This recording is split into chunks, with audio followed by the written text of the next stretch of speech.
মানুষ যখন গোপন গুনাহে লিপ্ত হয় তখন তার এগুলো কমে যায়, আল্লাহ সম্পর্কে তার ভালোবাসা, ধারণা ইত্যাদি সবকিছু কমে যায়।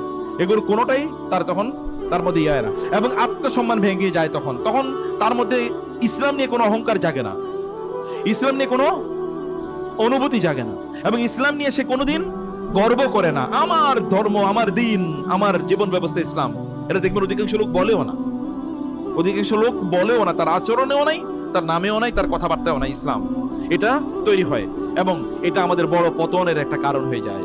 ইউসুফ আলাইহিস সালাতু ওয়াস সালাম একটা কাজ আপনারা মনে রাখবেন, ইউসুফ আলাইহিস সালাতু ওয়াস সালাম তিনি যে মিশরের সম্রাট হয়েছেন এবং আল্লাহর নবুয়ত আল্লাহর পক্ষ থেকে তিনি এই মর্যাদা পেয়েছেন কি কারণে জানেন? ওই যে ফেরাউন মানে মিশরের তখনকার গভর্নর যাকে বলা হতো আজিজে মিসরের স্ত্রী তাকে অন্যায় কাজে আহ্বান করেছিল। অন্ধকার, কেউ নাই, একটা নির্জন কক্ষে তিনি এবং ওই নারী কেবলমাত্র আছেন। সেই সময় ইউসুফ আলাইহিস সালাতু ওয়াস সালাম বলেছেন আল্লাহর কাছে, আসসিজনু আহাব্বু ইলাইয়া রাব্বিস সিজনু আহাব্বু ইলাইয়া মিম্মা ইয়াদউনানি ইলাইহি, হে আল্লাহ তুমি আমার এই প্রয়োজনে কারাগারে নাও, তারপরে এদের কাছ থেকে আমাকে বাঁচাও। তিনি সেই সময় যে আল্লাহকে ভয় করেছিলেন, আল্লাহকে ভয় পাওয়ার পরে এই নারীর এই আহ্বানে তিনি সাড়া দেন নাই। আল্লাহ তাআলা এর বিনিময়ে তাকে নবুয়ত প্রদান করেছেন এবং মিশরের সম্রাট তাকে বানিয়েছেন।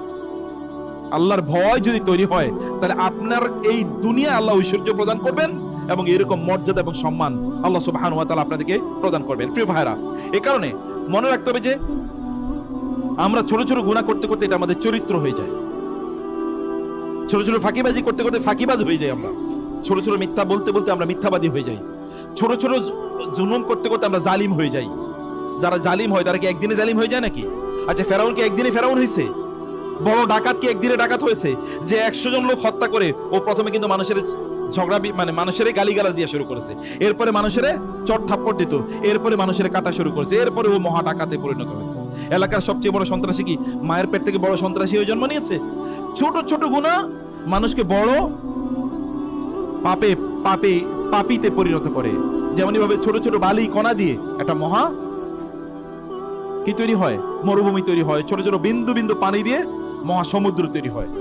এগুলোকে ছোট করে দেখার কোনো উপায় নাই প্রিয় ভাইরা। তাহলে আমাদেরকে এখানে বাঁচার জন্য আমি আপনাদেরকে 12টা উপকরণ বলি, এগুলো থেকে বাঁচার উপায় কি?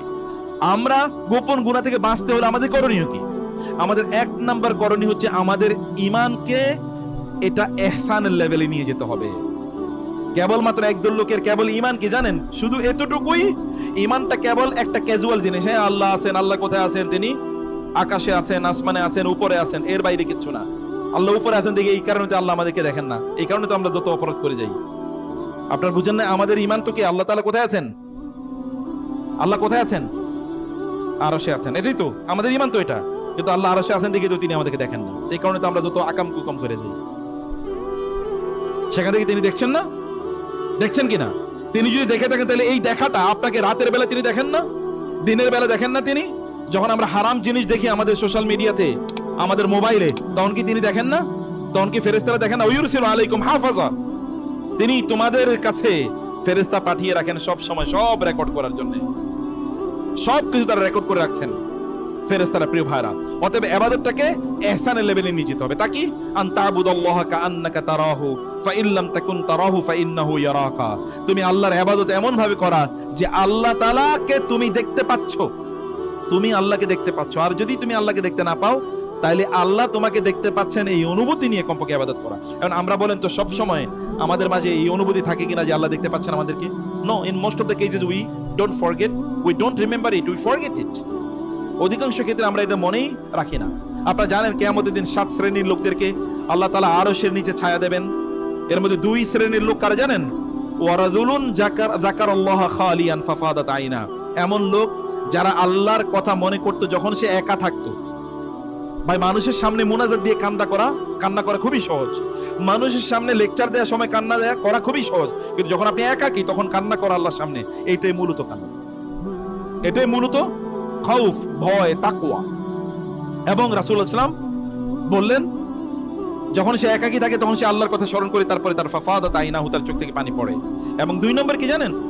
2 নম্বরে এই যে 8 শ্রেণীর লোক যাদেরকে 7 শ্রেণীর লোক যাদেরকে আল্লাহ তাআলা কিয়ামতের দিন ভিআইপি বানাবেন, এর মধ্যে আরেক লোক হলো যাদেরকে ওয়ারাজুলুন দাআতহু ইমরাতুন যাতু হাসবিন ওয়া জামাল, খুবই সম্ভ্রান্ত, খুবই ধনী এবং খুবই সুন্দরী কোন নারী কোন এক লোকের ডাকলো অপকর্ম করার জন্য, তখন সে বলল ইন্নী আখাফুল্লাহ, আমি আল্লাহকে ভয় পাই।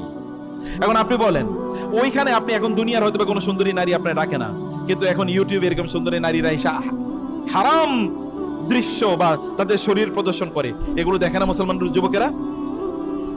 পৃথিবীতে যত পর্নোগ্রাফি আছে এর অধিকাংশ দেখে হলো মুসলমান, এবং বেশি দেখে মুসলমান দেশগুলো, পাকিস্তান, বাংলাদেশ, ইন্দোনেশিয়া, আরব বিশ্বগুলো, এগুলো অধিকাংশ দেখে এগুলো মুসলমান। অথচ আল্লাহ তাআলা বলেছেন কি করার জন্য? তার চোখে হেফাজত করার জন্য। ভালো করে শুনতে, আমার কথাটা কি বুঝতে পারছেন আপনারা? তাহলে এক নম্বর কাজ কি বলেছি? আমাদের ইমানটাকে ইহসানের লেভেলে নিয়ে যাওয়া। শুধু ইমানের লেভেলে রাখলে বাঁচতে পারবেন না। ইমান মানে আমি বলছি শুধু তাসদীক, কেবল অন্তরে বিশ্বাস, হ্যাঁ আল্লাহ দেখছেন, আল্লাহ দেখছেন, এর অ্যাপ্লিকেশন কই? শুধু বিশ্বাস করলে লাভ হবে? আল্লাহ তাআলা কি শুধুমাত্র আল্লাযিনা আমানু বলেছেন, ওয়া আমিলুস সালিহাতি বলেন নাই? আমল কই? ইমান তো আবু জাহলও চিন্তা করতো, আল্লাহ তাআলা তো কি সব সৃষ্টি করেছেন, কিন্তু ওর কাজে লাগে নাই এটা। অতএব এই আবু জাহল টাইপের ইসলাম আর ইমান হইলে কোনো কামে লাগবে না। আবু জাহলরা কিন্তু হজমরা করতো, এগুলো করলে কোনো কাজে লাগবে না। প্রিয় ভাইরা, বাইতুল্লাহ যখন নির্মাণ করেছে তখন ওইখানকার অনেক লোক আছে, তারা টাকা দিত না এই ভয়ে যে আমার এই টাকাটা তো হালাল না, আমি আল্লাহর ঘর বানানোর জন্য এটা দিতে পারি না। ওই ভয় ওদের মধ্যে ছিল, কিন্তু ওই ভয় তাদেরকে মুসলমান বানায় নাই। তাহলে এক নাম্বার কাজ হচ্ছে আল্লাহ আমাদের ইমানটাকে ইহসানের লেভেলে নিয়ে যাওয়া। ইহসানের লেভেল মানে হচ্ছে আপনি অনুভব করেন যে আল্লাহ সব দেখছেন এবং সব রেকর্ড করে রাখছেন। এই অনুভূতি নিয়ে আমাদেরকে ইবাদত করতে হবে। এই কারণে তাকওয়া এর মানে হচ্ছে মানুষের ক্যামেরারে দেখবেন একদল লোক, যেমন পুলিশ অফিসার, অনেকে ক্যামেরা দেখলে না এরপরে ভালো মানুষ হয়ে যায়। আমরাও কিন্তু ক্যামেরার সামনে খুবই ভালো মানুষ, আমাদের সে ভালো মানুষ দুনিয়া একটাও নাই, কিন্তু ক্যামেরার বাইরে কি আমাদের সে খারাপ দুনিয়াতে আছে কিনা এটা দূরবীন দিয়ে খুঁজে বের করতে। ক্যামেরার সামনে তো সবাই ভালো ভাই, কিন্তু ক্যামেরার বাইরে কি? রিয়েল তাকওয়া এটা ক্যামেরার সামনে না, রিয়েল তাকওয়া ক্যামেরার বাইরে। দুই নম্বর বিষয় হচ্ছে একাকিত্বকে নিয়ন্ত্রণ করুন। এই যে পোলাপাইন ভালো করে শুনেন, ইয়াংরা ভালো করে শুনুন, তোমরা যারা এটা ভালো করে শোনো, বড়রাও শুনেন। এখন তো টাচ মোবাইল, এর মাধ্যমে এটাই এখন জাহান্নামে যাওয়ার জন্য যথেষ্ট, আর কিচ্ছু লাগবে না। জাহান্নামে যাওয়ার জন্য এখন যে স্মার্টফোন যেটা এসছে এটাই যথেষ্ট, আর কিচ্ছু লাগে না। একাকী সময়টাকে নিয়ন্ত্রণ করো প্লিজ। মনে রাখবেন অধিকাংশ গুনাহ কি হয়? মানুষের সামনে হয় না, একাকী হয় অধিকাংশ গুনাহ। এই কারণে একা থাকা হারাম না, একা থাকা হারাম না বটে, কিন্তু একাকিত্ব যদি এটা গুনার দরজাগুলো আমাদের সামনে উন্মুক্ত করে দেয়, তাইলে এই একাকিত্ব ইসলাম অনুমোদন করে না। রাসূলুল্লাহ সাল্লাল্লাহু আলাইহি ওয়াসাল্লাম বলেছেন, আমি যা জানি, একাকিত্ব থাকার মধ্যে যে ভয় আছে, যে সমস্যা আছে, আমি যা জানি, এটা যদি তোমরা জানতা তাইলে অন্যরকম হয়ে যেত। এবং এই কারণে আমি তোমাদেরকে বলছি, তোমরা ঘরে একা থাকবা না, তোমরা বাসায় একা থাকবা না, তোমরা একাকী ভ্রমণ পর্যন্ত করবা না। বুঝতে পেরেছেন? অথবা একাকিত্বকে নিয়ন্ত্রণ করেন। একাকিত্বকে নিয়ন্ত্রণ করা মানে রাতে যখন ঘরের দরজা বন্ধ করে দীর্ঘ সময় মোবাইল ব্যবহার করেন, ঘরের দরজা বন্ধ করে, এই একাকিত্বের কথা আমি বলছি। এগুলা থেকে বাঁচার জন্য রাতে ঘরের দরজা বন্ধ করে দীর্ঘ সময় একাকী থাকবেন না। যেমন এটা নিষিদ্ধ, যেমন আপনার বাসাটা নিষিদ্ধ করে দেবেন যে না, আমার বাসায় দরজা বন্ধ থাকতে পারবে না। কেন দরজা বন্ধ থাকবে? কি কারণে? আপনার বাচ্চারা কেন দরজা বন্ধ করে রাখে? এটা আপনাদেরকে নিষিদ্ধ করতে হবে। ঘুমের আগে ফোন বন্ধ, 1 ঘন্টা আগে বা 2 ঘন্টা আগে ইন্টারনেট বন্ধ, ফোন বন্ধ, ফোন দূরে রেখে দেন, ফোন কাছে আপনি রাখবেন না। এবং একা রুমে ইন্টারনেট ব্যবহার করা নিষিদ্ধ করে দেন, আপনি নিজেও করবেন না একা রুমে ইন্টারনেট। এরপর আপনি হারাম জায়গায় চলে যাবেন, কারণ শয়তান আছে না, শয়তান আছে কিনা? শয়তান তো ওয়াসওয়াসা আল্লাযী ইউওয়াসওয়িসু ফি সুদুরিন নাস, তো অন্তরে ওয়াসওয়াসা তৈরি করে দেয়। অতএব এটা করা যাবে না। এবং অকারণে ব্রাউজিং, এরপরে কেবল এটার পরে এটা, এই ইউটিউবের পরে এই ইউটিউবে এই লেকচার শুনলেন, এই কথা শুনলেন, এটা শুনলেন, এটা শুনলেন, এটা শুনলেন, এই টক শো, এই টক শো, ওই এন্টারটেইনমেন্ট, ওই মজার জিনিস, ওই আনন্দ। এখন দেখবেন ইউটিউবে সবচেয়ে বেশি কোন ভিডিওগুলো মানুষ বেশি দেখে জানেন? যেগুলো পলিটিক্যাল টক শো, মারামারি লাগিয়ে দিতে দেখবেন, এটাই দেখে। আসলে কেন মারামারি হইলো? আপনার এই মারামারি কেন দেখতে হবে? তাহলে তো আপনি নিজেও মারামারি শিখলেন, আপনার এটা দেখার তো প্রয়োজন নাই। লা ইউহিব্বুল্লাহুল জাহরা বিসসুই মিনাল কাওলি, আল্লাহ তাআলা বলেছেন হারাম খারাপ কথাকে আল্লাহ অনুমোদনই করেন, এটা আল্লাহ পছন্দই করেন। আর আমরা সেটা দেখতে যাই। আর হলো কিছু এন্টারটেইনমেন্ট, এন্টারটেইনমেন্ট বুঝেন তো, আনন্দ ফুর্তি করে কিছু ভিডিও করে না, এগুলো দেখবেন এখন ভাইরাল, এবং এগুলি মানুষ দেখে, এবং এই মুসলমানরাই দেখে। আমি তো অন্যদের কথা বলছি না, আমি অমুসলিমদের কথা বলছি, আমি আপনাদের কথা বলছি। আপনার এগুলো সবচেয়ে বড় খরিদ্দার, এগুলো বন্ধ করে দেন। এবং কাজহীন সময়ে, যখন কোনো কাজ নাই, এরকম সময়টা আপনার জন্য বিপজ্জনক। যে কারণে ইয়াং জেনারেশনকে বলছি, ওদেরকে কাজে ঢুকান। আপনাদের সময়গুলো যদি কাজ না থাকে তাহলে অন্য কাজ করেন, কিন্তু সময়টাকে এরকম কাজহীন রেখে দেবেন না। অতএব একাকী এরকমটাকে নিয়ন্ত্রণ করে, একাকী যখন থাকবেন তখন মোবাইলকে প্রয়োজন অফ করে রাখবেন, ইন্টারনেট অফ করে রাখেন। মোবাইলে আপনার ইন্টারনেটের ডাটা কেন ব্যবহার করা লাগবে? কি কারণ? আপনি ইন্টারনেট দিয়ে করেন কি? আপনার বাপ দাদাদের তো ইন্টারনেট ছিল না, আপনাদের তো কিছুদিন আগে ছিল না, তাহলে এখন ইন্টারনেটের কাজ কি আপনাদের? আপনি বলেন ইন্টারনেট থেকে আমি ইসলাম শিখি, কেন আপনি জুমাবারে এসে ইসলাম শিখতে পারলেন না? যেখানে হালাকা হয় সেখানে যেতে পারলেন না? যেখানে মাহফিল হয় সেখানে যেতে পারলেন না? বই কি বাজারে নাই? হ্যাঁ, তারপরে লেকচার শোনেন, কার লেকচার শুনবেন? এরকম শুধু ওদের ভিডিওগুলো আসবে, আর কিছু আসবে না। এরকম সিস্টেম আছে তো না? এরকম সিস্টেম আছে। এরকম সিস্টেম যেমন আপনি এখন অ্যাপসও পাওয়া যায়, কাহাফ গার্ড, এরকম অনেক অ্যাপস আছে। এর বাইরে আপনাকে কোনো কিছু দেখতেই দেবে না। আপনাদেরকে সেরকম জায়গায় এগুলো বুঝতে হবে। ইসলামকে, নিজের ইমানকে বাঁচানোর জন্য আপনাকে আন্তরিক হওয়া লাগবে, নাহলে আপনি বাঁচতে পারবেন না। এটা 2 নম্বর পয়েন্ট, প্রিয় ভাইরা। অতএব যে ব্যক্তি একাকী যখন তাকে আল্লাহকে ভয় পায় না, ও আসলে ওর নফসের দাসে পরিণত হয়। একাকী থাকলে যে আল্লাহকে ভয় পায় না, সে মূলত তার নফসের দাসে পরিণত। নফস তার যা বলে সে তাই করে। 3 নম্বর যে কৌশল, তাহলে গুনাহের দরজাগুলো বন্ধ করে দেন। কোন জায়গা দিয়ে আপনি গুনাহ আসে এগুলো আইডেন্টিফাই করেন আলাদা। যেমন আল্লাহ তাআলা বলেছে, ওলা তাকরাবুজ জিনা, তোমরা জিনার কাছেও যেও না। তিনি বলেন নাই তোমরা জিনা করো না, বলেছে জিনার কাছেও যেও না।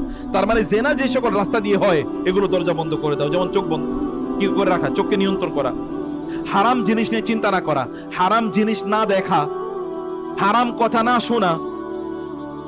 যেমন ফামান হাজ্জাল বাইতা ফালা রাফাসা, রাফাস মানে হচ্ছে হারাম। এই যে জেনা ব্যভিচার সংক্রান্ত কোনো আলোচনাই শোনা নিষিদ্ধ। এটা আলোচনা করাই যাবে না, আলোচনা শোনাও যাবে না, হারাম এটা। অতএব এগুলো গুনার যত দরজা আছে, আপনি দেখুন যে গুনার কি কি কাজ আছে। যেমন ধরুন হারাম দৃষ্টি, যে বললাম হারাম জিনিস, একজন মহিলা যাচ্ছে সেদিকে আপনার তাকাতে হবে কেন? কারণ রাসূল সাল্লাল্লাহু আলাইহি ওয়াসাল্লাম বলেছেন, এই চোখের দৃষ্টির এটা শয়তানের কি একটা বিষাক্ত তীর, ওই তীর দিয়ে আপনাকে ঘায়েল করে ফেলতেছে। অশ্লীল কন্টেন্ট, এই যে বলছি এগেন, ইউটিউব ফেসবুকে আপনি যে অশ্লীল কন্টেন্ট আছে, অশ্লীল যা কিছু আছে, এগুলো দেখবেন না। আপনি নিষিদ্ধ যেন আমি এগুলো দেখবই না, সিদ্ধান্ত নেন। এবং 3 নম্বর যে গোপন চ্যাট, অমুকের সাথে মেসেঞ্জারে, হোয়াটসঅ্যাপে, টেলিগ্রামে চ্যাটিং করা শুরু করে দেন, চ্যাট হারাম। ইসলামে আমি একজনের দাওয়াত দিতেছি, একজন মহিলার, আমার দ্বীনি বোন। আপনার দ্বীনি বোন মানে কে? আপনার দ্বীনি বোন বানাইছে? পুরুষের আবার বোন কি? পুরুষের আবার দ্বীনি বোন কি? এই জাতীয় আলোচনাই এরপরে ওকে হারামের দিকে কয়। এখন কিছুদিন বলছে দ্বীনি বোন, এরপরে কি? এখন দেখবেন আমাদের সমাজে, আপনাদের সমাজে আছে কিনা যায় না, বিভিন্ন জায়গায় আছে, অমকের কি বানাইছে? ধর্মের ভাই বানাইছে, আছে কিনা? ধর্মের ভাই, ধর্মের বোন। অপকের বলে তিনি আমার মামা, ধর্মের চাচা। এগুলো পুরাটাই শয়তানের কারসাজি, যেটা হারাম, নিষিদ্ধ জাতীয় কথা। ইসলাম এটাকে অনুমোদন করে না। ইসলামে কেবল একটাই সম্পর্ক, তা হলো ধর্মীয় ভাই, ভ্রাতৃত্ব। অথবা কি ভাই, পুরুষরা এবং নারীরা। পুরুষ এবং নারী এরা তো হারাম, নিষিদ্ধ। গায়ে মাহরামের সাথে কেবল আপনি কথা বলতে পারেন, গায়ে মাহরামের সাথে কথা বলারই কোনো অনুমোদন ইসলাম দেয় নাই। তাহলে যে পুরুষরা অমকের কাছে দাওয়াতি কাজ করবে, এই কারণে সেখানে চ্যাটিং শুরু করে দিয়েছে, চ্যাটিং থেকে ডেটিং, আর ডেটিং থেকে জেনা, হারাম রিলেশন ইত্যাদি তৈরি হয়। এগুলো হারাম জায়গা। এগুলো আবেগে মেসেজ কোথাও দেবেন না, একেবারে খুব ইমোশনাল মেসেজ দিয়ে এরপরে কাট করে ফেলছে। আপনার হেজাবটা তো দেখতে খুবই সুন্দর, এটাই শেষ। কোন একজন নারী দেখবেন আপনার হেজাব তো খুবই সুন্দর, শেষ। আপনারা দেখি কেউ বলে আপনার দাড়িটা খুবই সুন্দর লাগে, শেষ। বুঝতে পেরেছেন? এগুলো ভয়াবহভাবে নিষিদ্ধ কাজ। ইউনিভার্সিটিতে একবার আমার জীবনে এরকম ঘটেছে। যখন আমি ছাত্র, তখন একজন এসে, আমাদের সাথে মেয়েরা এমনি পড়তো না, খুব কম, অল্প কয়েকজন, কিন্তু কয়েকজন মেয়ে দূর থেকে একজন বলতেছিল যে মুক্তারের চুলগুলো দেখতে খুবই সিল্কি চুল, খুবই সুন্দর।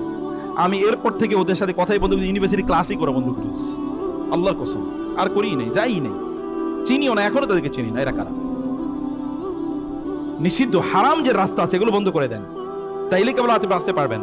রাতের দীর্ঘ আলাপ, একান্ত সম্পর্ক, অমুকের সাথে আপনার এক্সট্রা রিলেশন আছে, এগুলো বাদ দিয়ে দেন। এবং রাতের লম্বা আলাপ, অমুকের সাথে আপনি 2 ঘন্টা, অনেক পুরুষ দেখবেন, নারী দেখবেন, রাত যত হয় তত তার কি ফোনের ব্যবহার বেড়ে যায়, লম্বা আলাপ।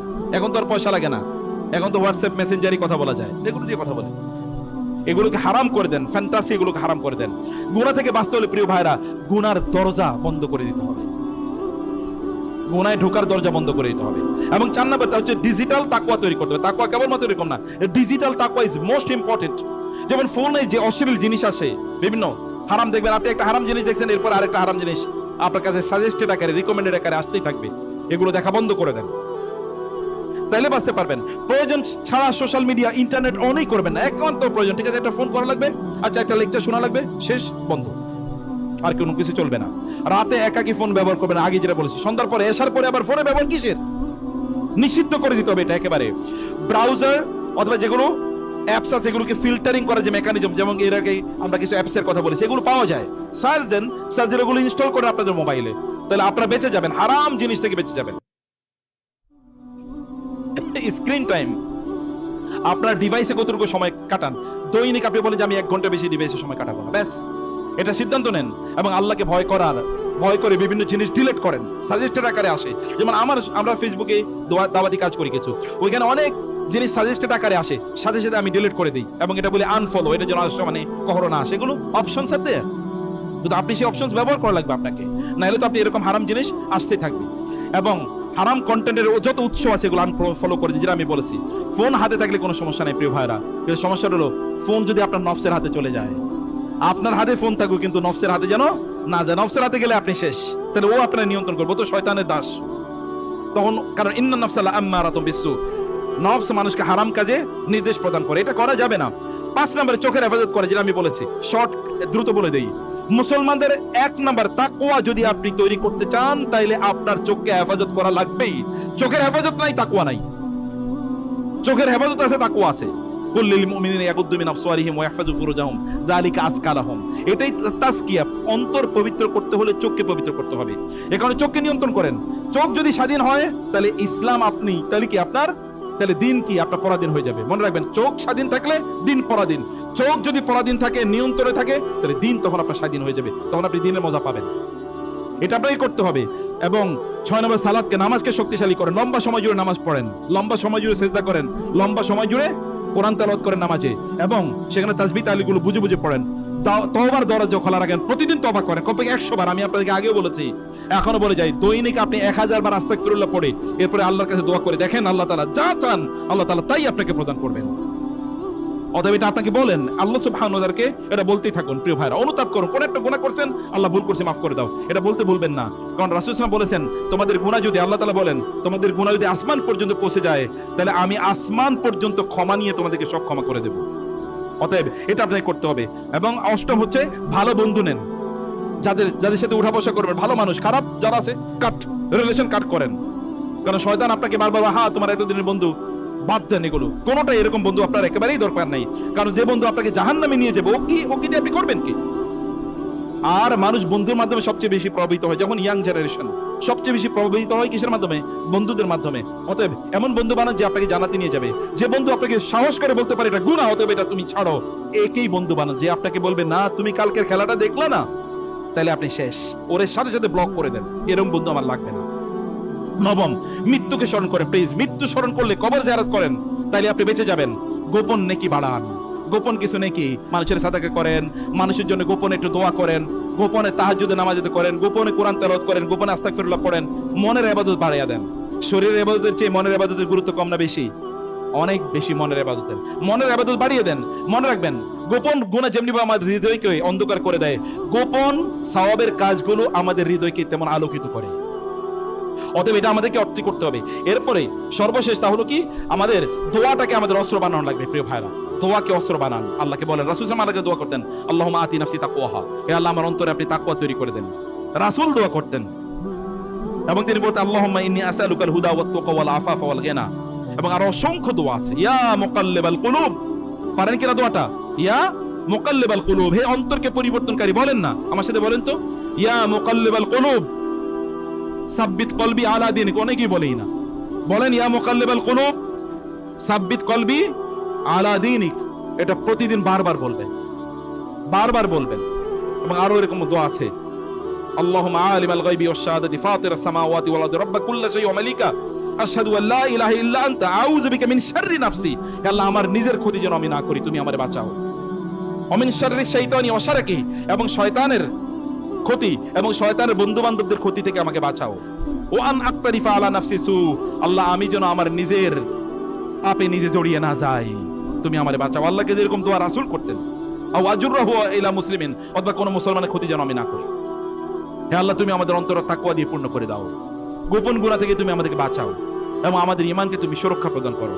আমিন।